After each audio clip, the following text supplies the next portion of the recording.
Hello बच्चों, कैसे हो? तो आज हम आ गए अपने प्यारे से चैनल पे फिज़िक्स फॉर फ्यूचर और मैं जितेंद्र। बेटा आज हम क्लास 12 का बहुत इंटरेस्टिंग टॉपिक डिस्कस करेंगे, that is one day graph generator. One day graph generator, सबसे पहले ये समझेंगे कि ये जनरेटर है क्या।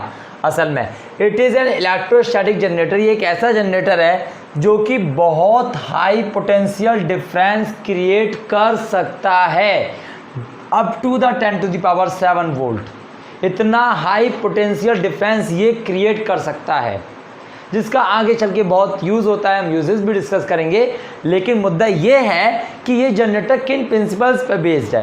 तो यहाँ पे हम दो प्रिंसिपल डिस्कस करेंगे जिन पे ये जनरेटर बेस्ड होता है। सबसे पहला प्रिंसिपल है discharge action of sharp point.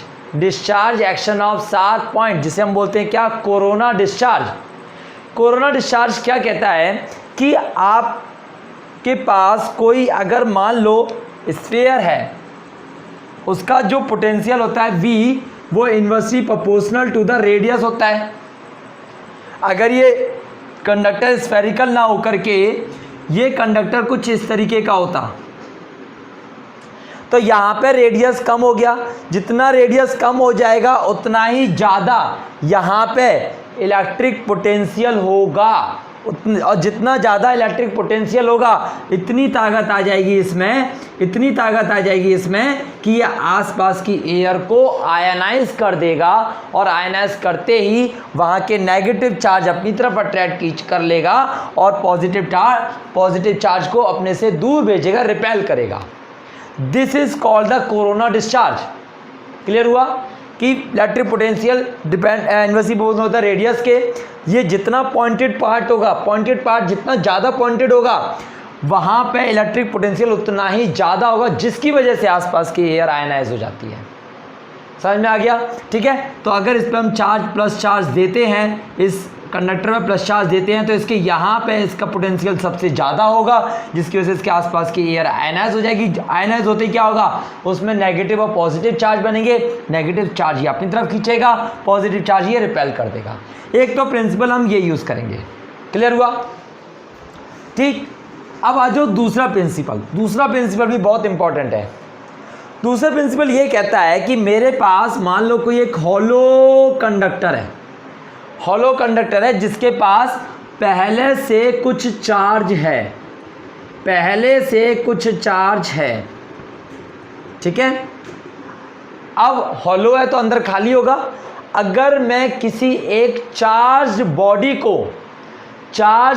को इसके अंदर रख देता हूं, इस पर भी चार्ज मान लो पॉजिटिव चार्ज है, इस पर भी चार्ज पॉजिटिव चार्ज है, और जैसे इस चार्ज बॉडी को मैं इंटरनली कनेक्ट कर देता हूं बाहर हॉलो कंडक्टर से, तो कितना भी इस पे चार्ज हो, सारा का सारा अंदर वाली बॉडी का चार्ज भी इसके सरफेस पे चला जाएगा। This is the second principle and this is the property of conductor. ठीक है।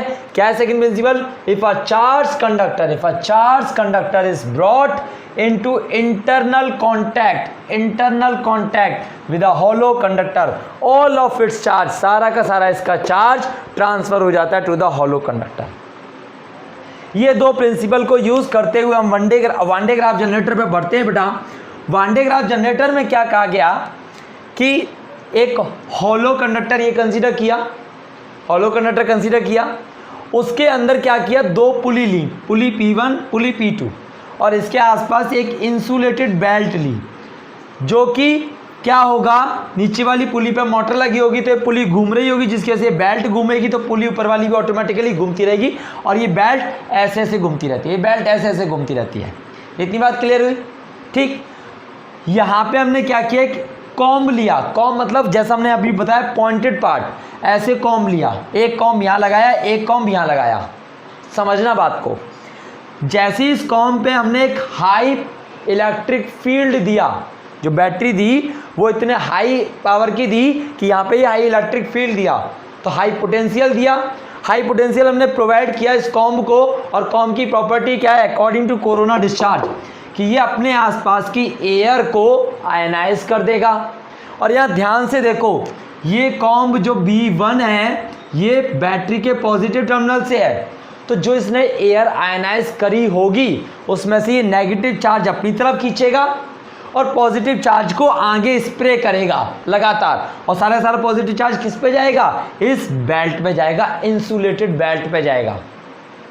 तो ये बेल्ट के सारे पॉजिटिव चार्ज कहाँ पहुंचेगा, यहाँ ऊपर पहुंचेगा। समझना बात को अब आगे, ये बेल्ट के सारे पॉजिटिव चार्ज कहाँ पहुंचेगा, ऊपर पहुंचेगा। यहाँ पहुंचते ही इस कॉम्ब पे चार्ज इंड्यूस होगा, कौन सा, नेगेटिव चार्ज इंड्यूस होगा। कौन सा चार्ज इंड्यूस होगा, नेगेटिव चार्ज इंड्यूस होगा। नेगेटिव चार्ज इधर अगर नेगेटिव चार्ज इंड्यूस हुआ तो पॉजिटिव चार्ज दूसरी साइड होगा, जो कि कहाँ चला जाएगा, अकॉर्डिंग टू सेकंड प्रिंसिपल सारा का सारा पॉजिटिव चार्ज कहाँ चला जाएगा, हॉलो कंडक्टर पे सरफेस पे, हॉलो कंडक्टर के सरफेस पे। फिर क्या होगा, अभी कहानी यहाँ खत्म नहीं हुई, अभी ये चार्ज जो पॉजिटिव चार्ज दिख रहा है आपको बेल्ट पे, ये न्यूट्रलाइज होगा। कैसे न्यूट्रलाइज होगा, सुनो ध्यान से। अब क्या हुआ कि पॉजिटिव चार्ज सारा यहाँ पे चला गया, तो यहाँ पे क्या रह गया, सिर्फ कॉम्ब के ऊपर कौन सा चार्ज रह गया, नेगेटिव चार्ज रह गया। और कॉम्ब मतलब pointed part, according to corona discharge यहाँ पे हाई पोटेंशियल क्रिएट हो जाएगा, जिसकी वजह से इसके आसपास की एयर आयनाइज हो जाती है। इसके आसपास की एयर आयनाइज हो जाती है। इसके आसपास की एयर आयनाइज होते ही क्या होगा, ये उसमें से पॉजिटिव चार्ज अपनी तरफ लेगा और नेगेटिव चार्ज इस बेल्ट को देगा, नेगेटिव चार्ज इस बेल्ट को देगा, जिससे कि ये पॉजिटिव चार्ज सारे के सारे क्या हो जाएंगे, न्यूट्रलाइज हो जाएंगे। और ये प्रोसेस कंटिन्यू होता रहेगा, ये चार्ज न्यूट्रलाइज होंगे, फिर ये पॉजिटिव चार्ज भेजेगा, नए पॉजिटिव चार्ज आएंगे, जिसकी वजह से नया चार्ज इंडक्शन होगा, फिर वो पॉजिटिव चार्ज यहाँ पहुँचेगा। इस तरीके से लगातार चार्ज भेजता रहता है और ये पॉजिटिव चार्ज ऊपर जाते हैं, जिसकी वजह से पॉजिटिव चार्ज इंड्यूस होने के बाद ये पॉजिटिव चार्ज इस सरफेस पे पहुँचते चले जाते हैं, जिससे कि क्या होता है, ये जो हॉलो कंडक्टर है इसके पास बहुत ज़्यादा हाई पोटेंशियल क्रिएट हो जाता है, up to the 10⁻⁷ volt create हो जाता है। इसकी मदद से क्या हुआ, इसके पास ही हमने क्या किया, एक डिस्चार्ज ट्यूब रखा, ये डिस्चार्ज ट्यूब रखा, जिसमें यहाँ पे हमने एक आयन रखा, पॉजिटिव आयन, ठीक है। तो ये पॉजिटिव आयन इसकी वजह से रिपेल होगा, ऑब्वियस सी बात है, क्योंकि आसपास पॉजिटिव चार्ज, तो ये आयन जो होगा ये रिपेल होगा। कितनी एनर्जी से, क्योंकि ये बहुत ज़्यादा हाई पोटेंशियल हो गया, जिसकी वजह से ये हाई एनर्जी के साथ ये इसको एकदम से एक्सेलरेट कराएगा नीचे की तरफ, जहाँ भी इसे टारगेट तक पहुँचाना होगा। ये टारगेट एंड है। तो ये जो चीज़ यूज़ की जाती है, ये न्यूक्लियर डिके या न्यूक्लियर रिएक्शंस में यूज़ की जाती है, कि आयंस को किसी एटम के न्यूक्लियस पर टारगेट कराना है, हिट कराना है बहुत हाई वेलोसिटी के साथ। तो वहाँ पे हम क्या कर सकते हैं, हाई पोटेंशियल की वजह से ये जो आयन होगा ये एक्सेलरेट करेगा with a very high velocity, acceleration बहुत तेज होगा, जिसकी वजह से ये क्या करेगा, टारगेट को हिट करेगा। So this is the use, it is used to accelerate charge particle, ion है ना, चार्ज पार्टिकल है, accelerate charge particle like proton, neutron, alpha particle, etcetera to high energy, बहुत ज़्यादा हाई एनर्जी तक ये accelerate करता है, अबाउट 10 मेगा इलेक्ट्रॉन वोल्ट। तो यहाँ पे ये जो आयन मूव करेगा, ये कितनी एनर्जी के साथ मूव करेगा, 10 मेगा इलेक्ट्रॉन वोल्ट की एनर्जी के साथ मूव करेगा। So this is how one day graph generator works and it uses. I hope आपको समझ में आया होगा बेटा, अच्छा लगा होगा। So please like, share and subscribe जरूर करें। Thank you.